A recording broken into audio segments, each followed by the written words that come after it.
Politicizing human tragedy. I'm Brian Lilley with TheRebel.media. The politicization of the death of Aylan Kurdi, depending on how you spell it, continues.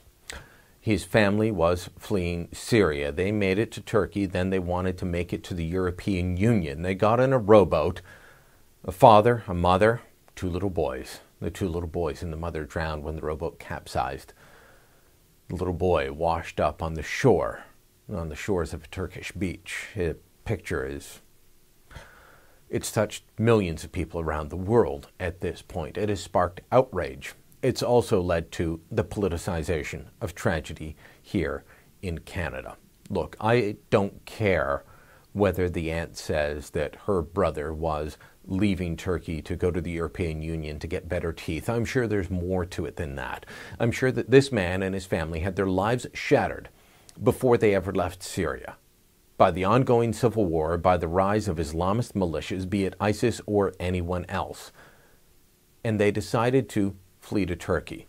Turkey does not play well with the United Nations and refugees. It's part of why there is so much trouble getting Syrian refugees, who primarily go to Turkey, out of that country and into other countries, be it Canada or anywhere else. But Abdullah Kurdi and his family have suffered greatly. We can't deny that. So what to make of it? Well, Prime Minister Stephen Harper, I think, had the best response on Thursday when he talked about the need to both look after humanitarian needs on the ground of the people that are in the country and displaced now, look after the refugees that are trying to get out, but also, and this is important, take on those military forces that are creating the refugees. Refugee policy alone is not remotely a solution to this problem. It is of a scale far, far beyond that.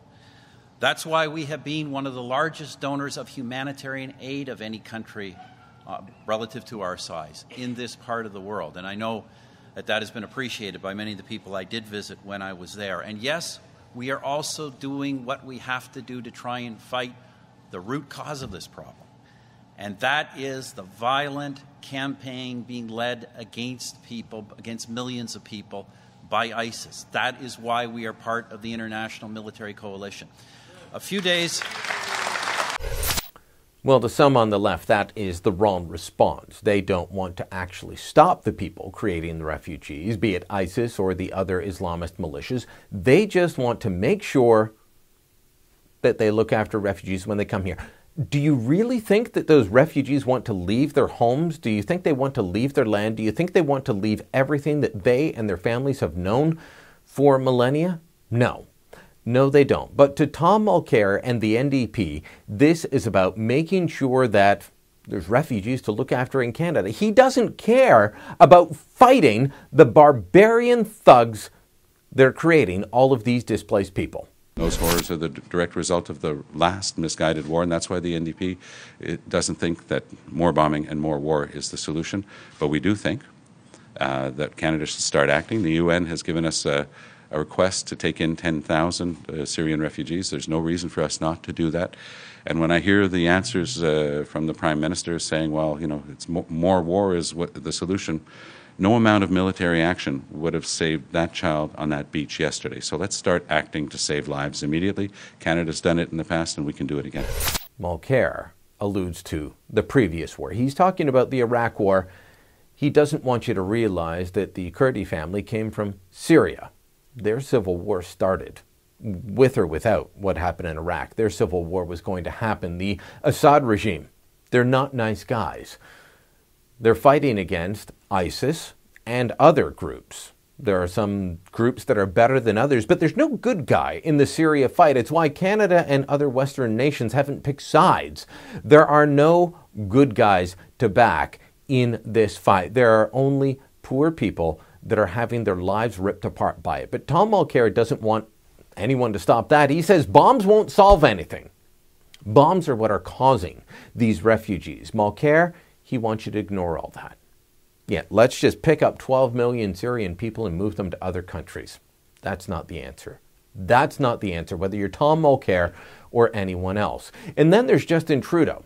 Trudeau standing there just north of Toronto, Richmond Hill today, saying that, well, really, this is about making sure that we do better, that we pull in more people. He was asked about the problem of Turkey and the United Nations refugee designations. As I said, Turkey doesn't play well with the United Nations High Commission on Refugees. They don't grant the right designations to people to help them get out of the country. They make it more difficult, not easier. That makes it more difficult for countries like Canada to go into Turkey and help get refugees out. Trudeau was asked about that, and he just made it sound like, well, if you just make Care Bear wishes, everything will be better. We have built this extraordinary country on welcoming people wanting to build a better life for themselves and their families here than they could have anywhere else. And that's exactly what we need to continue to do again. I don't think that answers the question about the designation, sir. We need to work with the UN to ensure that we're not keeping our refugees stuck in a catch-22, potential refugees stuck in a catch-22. We need to work with partners. No serious answers from these people. They don't want to fight the actual thugs, the barbarians, the militias that are causing the refugees to try and flee their land, try and find safety somewhere. They don't want that. They just want to use the images of a dead child as a political tool. To that, I say shame on them. To the media that go along with that, I say shame on them. Yes, Canada needs to be helping refugees. Yes, we likely need to cut red tape, but that's between Turkey and the United Nations. Canada can only do so much on the outside. We cannot invade Turkey and start picking people up to bring them to this country, no matter how good and how just we think it may be. That is not how the world works, unless we want to suddenly start invading countries to alleviate refugees. Something tells me that Tom Mulcair and Justin Trudeau would be against that, except in principle. The principle being, does it allow them to beat up on Stephen Harper? We could be doing more on refugees. We could be pushing to cut the red tape. Yes, all of that is true, but we could also be helping people on the ground, which Canada is doing in spades. And we could be doing, well, we could be joining the fight against ISIS, against the Islamist militias, the ones that are forcing people to choose between living the lives that they've been living for generations, for centuries, or living according to the strict Sharia that ISIS wants to impose. We've joined that fight. Tom Mulcair and Justin Trudeau would take us out. They believe that we shouldn't be dropping bombs. We should just be giving people a blanket and a sandwich and letting them just run ahead of the militia until they can find the right UN refugee camp to help them get out and maybe get to a safe country like Canada.